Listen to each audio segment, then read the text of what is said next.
नमस्कार, मैं विवेक उनियाल और आप देख रहे हैं डीबीएम न्यूज़। आज हम आ चुके हैं पुनः विद्वानों की गोष्ठी को लेकर के। आज हमारे साथ जुड़े हैं समाज सेवी, कवि, पर्यावरणविद एवं अनेक धार्मिक एवं सामाजिक कार्यों से जुड़े हुए विद्वान श्री विष्णु प्रसाद सेमवाल जी भृगु। तो आइए उनसे आज बात करेंगे और चर्चा करेंगे कि क्या आज की स्थिति उत्तराखंड के गांवों की हो चुकी है, किस प्रकार की समस्याएं लोग वहां पर झेलते हैं और उत्तराखंड आज किस स्थिति में है। तो बहुत बहुत स्वागत है सेमवाल जी जी प्रणाम। आपका। जी प्रणाम। तो चर्चा शुरू करते हैं जी इस विषय में। सबसे पहले वैसे तो सवाल बहुत सारे हैं, जी लेकिन किंचित सवाल जो चल पाएंगे उन सवालों में से आपको मैं आपसे एक सवाल करता हूं कि आपकी नज़र में जो उत्तराखंड है वो क्या है। अभी आपको क्या लगता है, वो बुजुर्ग है, जवान है या अभी बच्चे के रूप में है? किस प्रकार से आप देखते हैं उत्तराखंड? उत्तराखंड सदैव भौगोलिक दृष्टि से अपनी यौवन पर रहा है, क्योंकि उत्तराखंड की जो बसावट है वो ऋषि और कृषि दोनों विचारों को लेकर के चलती है।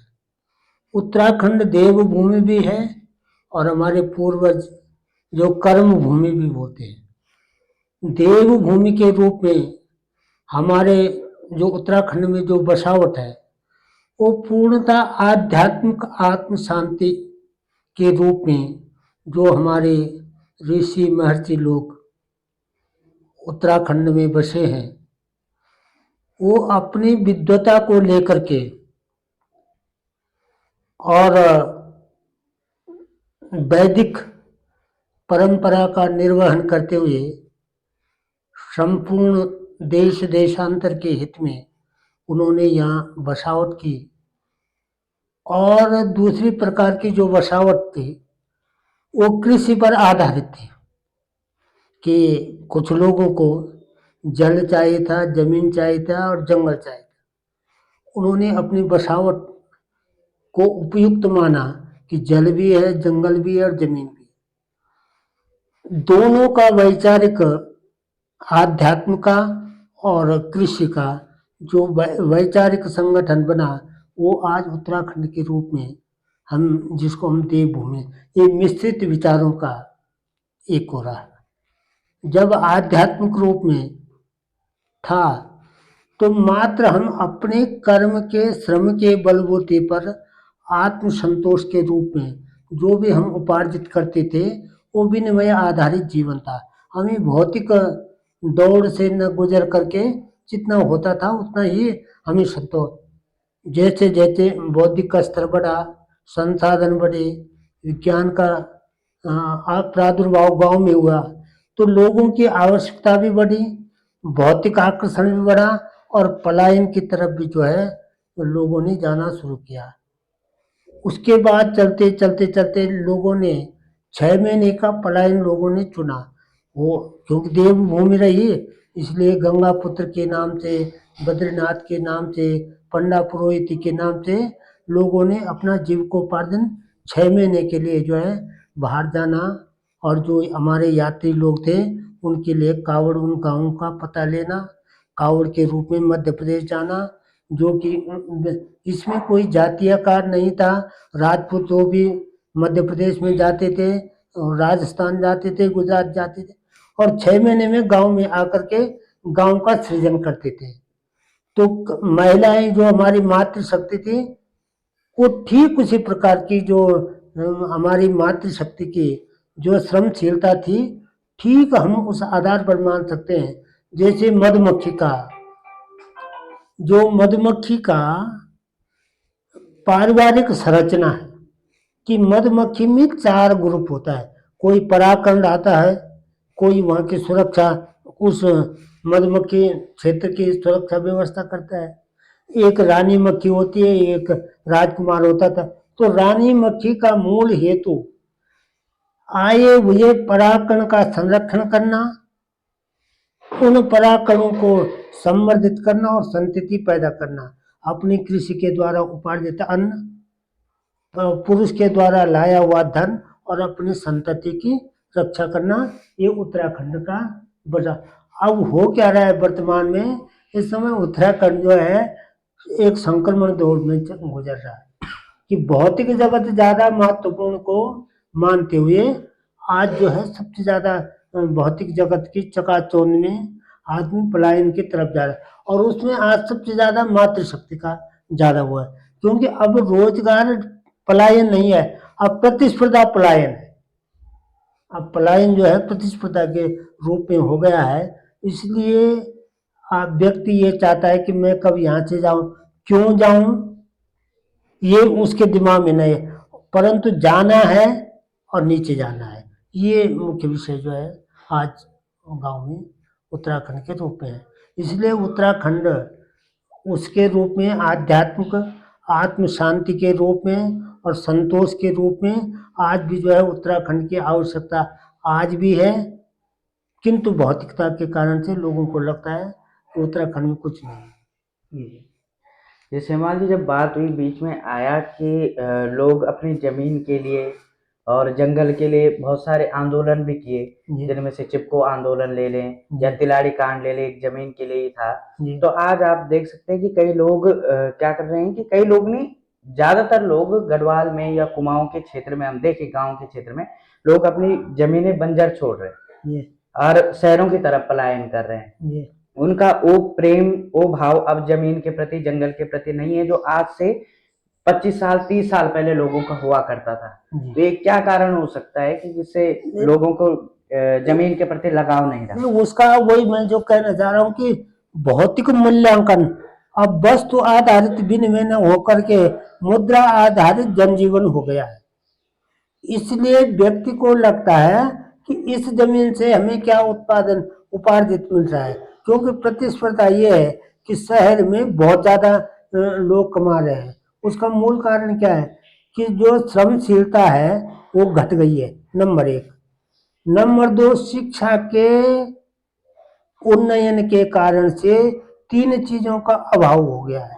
जो श्रमिक वर्ग था, आज कोई भी श्रमिक बनना स्वीकार नहीं कर रहा, क्योंकि शिक्षा का स्तर काफी बड़ा होने से उसने उसका उसका अपना ईगो का विषय बना दिया कि मैं इतना पढ़ लिख गया हूँ, क्या मैं जमीन खेती बाड़ी करूँ, श्रमिक बनूं।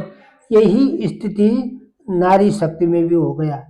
दूसरी बात, पलायन आज लड़कियों के लिए ज्यादा हो रहा है।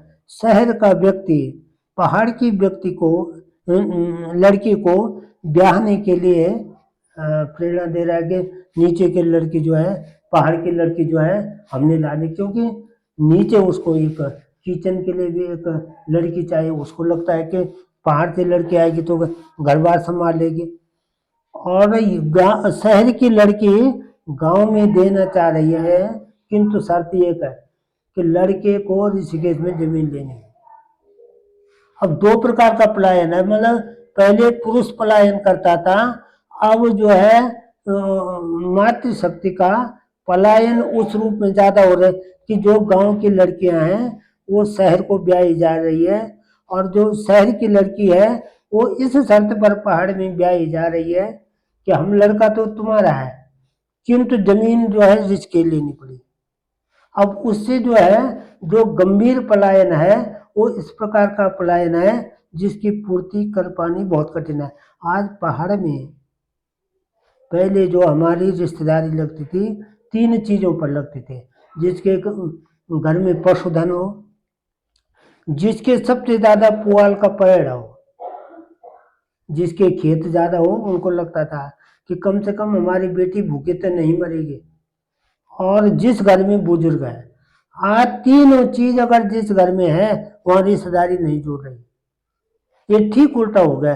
तो इसका मुख्य कारण क्या है कि भौतिक चकाचौंध के कारण से लोगों को लगता है कि ऊपर की जमीन की कोई कीमत नहीं है, जबकि हमारी जमीन की बहुत बड़ी कीमत है। दूसरी बात, मैं एक निवेदन और करना चाहूँगा, ये दुर्भाग्यवशात उत्तराखंड के जनमानस की रक्त कोशिका में मालिक बनने का हुनर नहीं है, क्योंकि उसको जिस दिन मालिक बनने का हुनर पैदा हो जाएगा, वहाँ संघर्ष होता है, वहाँ समर्पण होता है, वहाँ जो है व्यक्ति की जिज्ञासा बनती है कि मैं कैसे बड़ा आदमी बनूं। हम लोग शहरों में होटलों में जा कर के, होटल मालिक अगर मर गया और उसका छोटा सा नादान बच्चा छूट गया, तो हम युवराज बनने, उस युवराज को राजा बनने तक मालिक जैसा काम करेंगे और उस बच्चे को मालिक बनाने के लिए हम पूरा श्रम करेंगे। किंतु अपने आप मालिक बनने की जो विधा है, वो मालिक बनने के हमारे पास वो या तो हुनर नहीं है या हम बनना नहीं चाहते।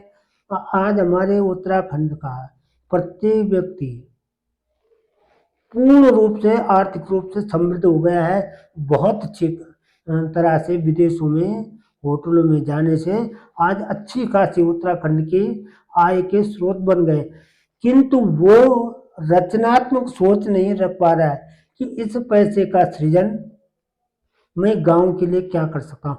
जिस दिन उत्तराखंड के व्यक्ति ने ये सोचना शुरू कर दिया कि मैं जो उत्तराखंड का आर्थिक संपन्न व्यक्ति हूँ, वो अपनी माटी के लिए क्या कर सकता हूँ, जिस दिन 10 लोगों ने ये सोचना शुरू कर दिया, उस दिन उत्तराखंड की भूमि की कीमत लाखों करोड़ों में आंकी जाएगी।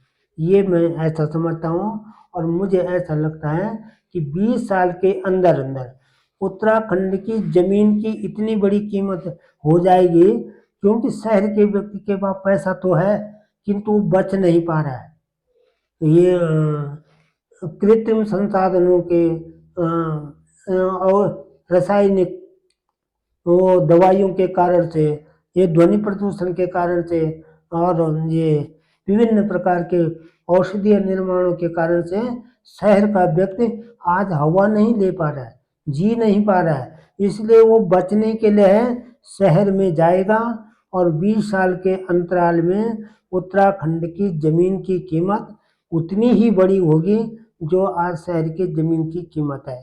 ठीक उल्टा होगा, तब हम लोग इतना बड़ा पछताएंगे अपनी जमीन के लिए।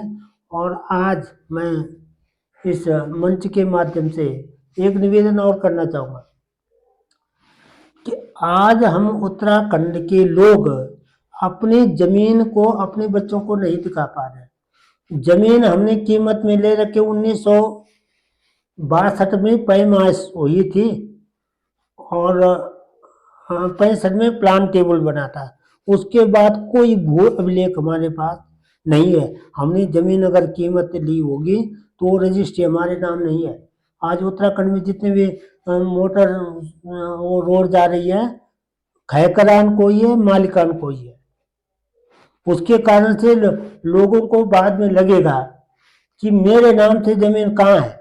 नाती ने क्या जाना है, जब बाप को ही पता नहीं है कि वो जमीन हमारे नाम है भी कि नहीं है। उस समय जो है लोगों को बहुत पछताना पड़ेगा। मैंने कई बार सरकार से निवेदन किया कि जब तक भूमि बंदोबस्ती हमारी नहीं होती है, तब तक हम उत्तराखंड में अपना हैसियत प्रमाण पत्र नहीं बना सकते हैं और ना हमारी कोई हैसियत है, क्योंकि जमीन दूसरे मालिकान कोई है, दूसरा खैकरान कोई है। शायद मुझे लगता है कि इसके लिए हम सब लोगों को विभिन्न मंचों से लड़ाई लड़नी होगी और सरकार से आग्रह करना पड़ेगा कि हमारे भू अभिलेख जो है सुदृढ़ किए जाए। जी, तो आगे की बात करें तो आपने उत्तराखंड को बहुत नज़दीक से देखा है जी और आपने 9 नवंबर 2000 से लेकर के और अभी तक 2023 तक उत्तराखंड को बहुत बारीकी से देखा है और इसके कार्यशैली को आपने देखा है, सरकार की कार्यशैली को आपने देखा है। तो क्या लगता है कि उत्तराखंड का भविष्य किस प्रकार का हो?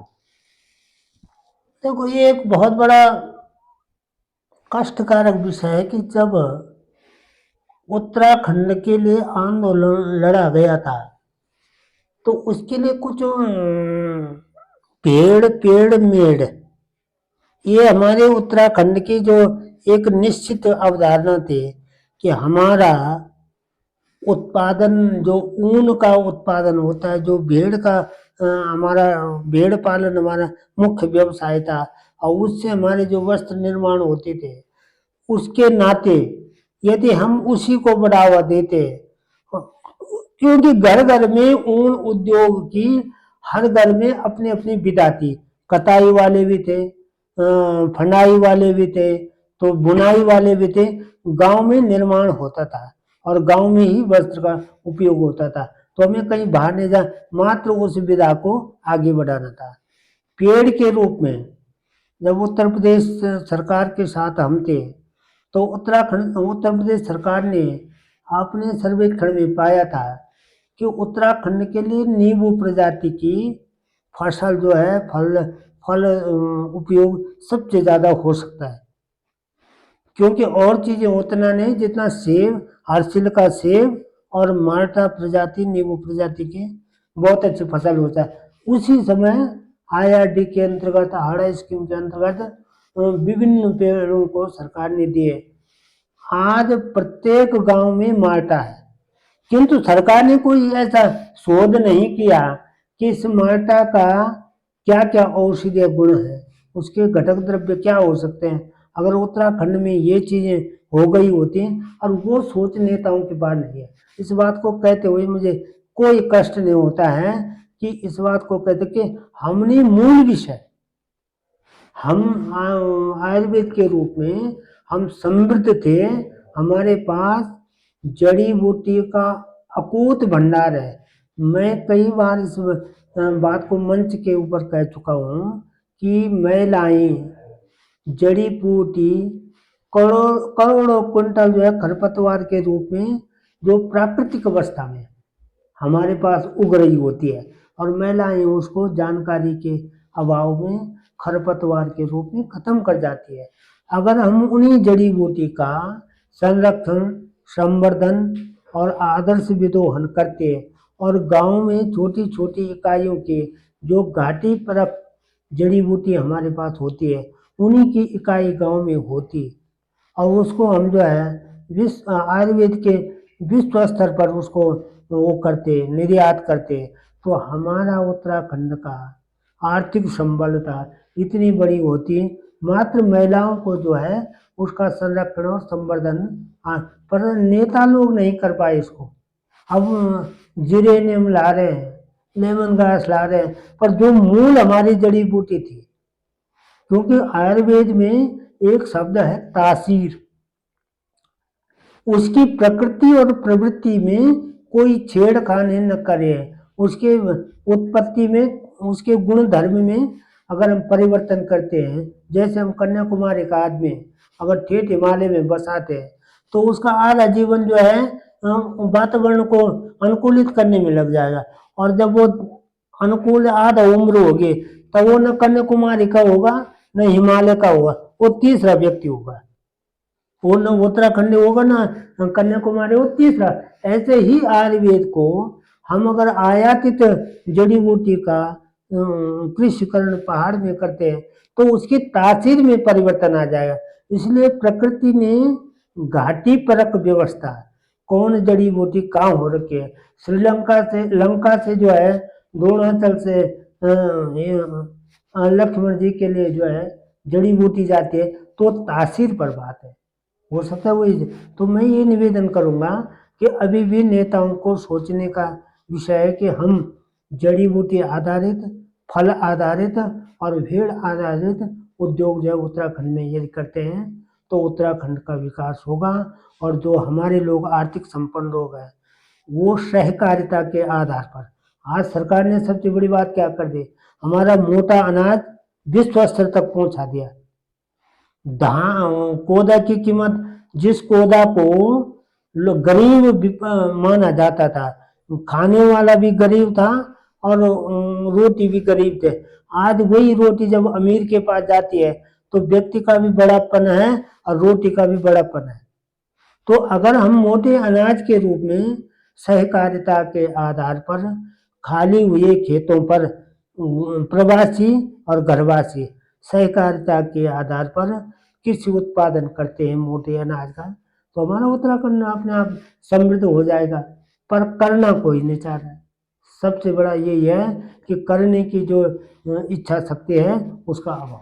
शिवमाल जी, जब पलायन की बात हो ही रही है तो जी इसमें थोड़ा सा समय मैं आपका और चाहूंगा और ये जानना चाहूंगा कि इस पलायन को सरकार अपने स्तर से किस प्रकार से इसका रोकथाम कर सकती है और क्या ऐसा कर सकते हैं कि लोग विदेश ना जा करके या दूसरे शहरों में ना जा करके, दूसरे राज्य में ना जा करके अपने घर से ही कुछ ऐसा कार्य करें जिससे कि उनकी जीविका चल सके। तो इस विषय पर कुछ।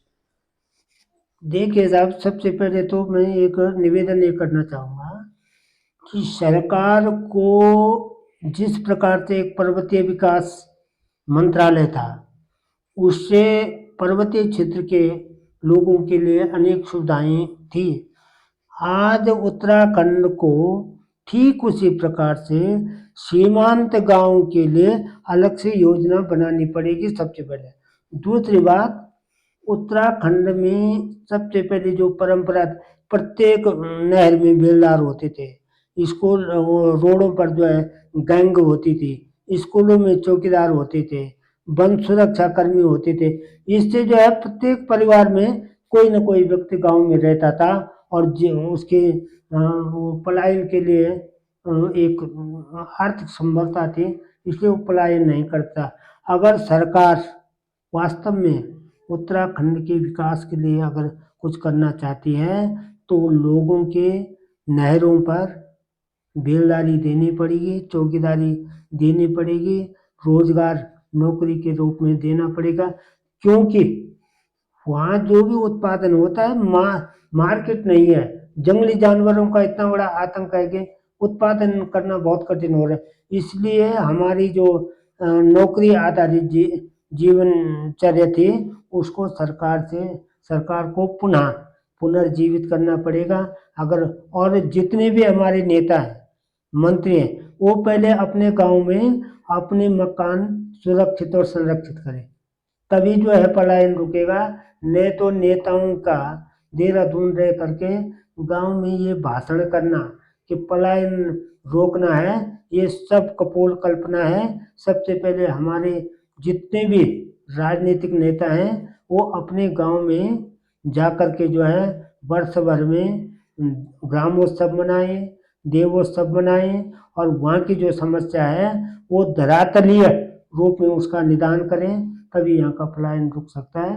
और वास्तव में राजनीतिक जो उज्जवल भविष्य है, उसी में हो सकता है कि आप गांव में जाएं और उस अपने गांव का सबसे पहले अपने मकान बनाएं और अपनी भूमि का जो है संरक्षण संवर्धन करें। धन्यवाद शिवमाल जी, आपने अपना अमूल्य समय डीवीएम न्यूज़ को दिया और आशा करता हूं कि हमारे डीवीएम न्यूज़ परिवार जो है ये गोष्ठी सुनेगा और इस गोष्ठी पे मंथन करेगा कि हमें अपने गांव को जागृत करना है, अपने गांव को ऐसे ही नहीं छोड़ना है। वो गांव, वो मकान कहीं ना कहीं जैसे शिवमाल जी ने बोला कि हमें पितृदोष आ रहा है और मैं इस बात से 100% जो है सहमत हूँ कि सच में कहीं न कहीं कारण ये हो सकता है, क्योंकि वो मकान जिसने कि मेरे बाप-दादाओं का जो है सर ढकते हुए लाया है और वो खेती जिसने जो है हमारे बाप-दादाओं को पालते हुए लाई और हम अचानक से उसे ऐसे बेसहारा छोड़ देंगे, तो कहीं न कहीं पितरों का दोष अवश्य ही लगेगा। इस वीडियो में बस इतना ही, पुनः मिलेंगे विद्वानों की गोष्ठी में। DVM news. धन्यवाद।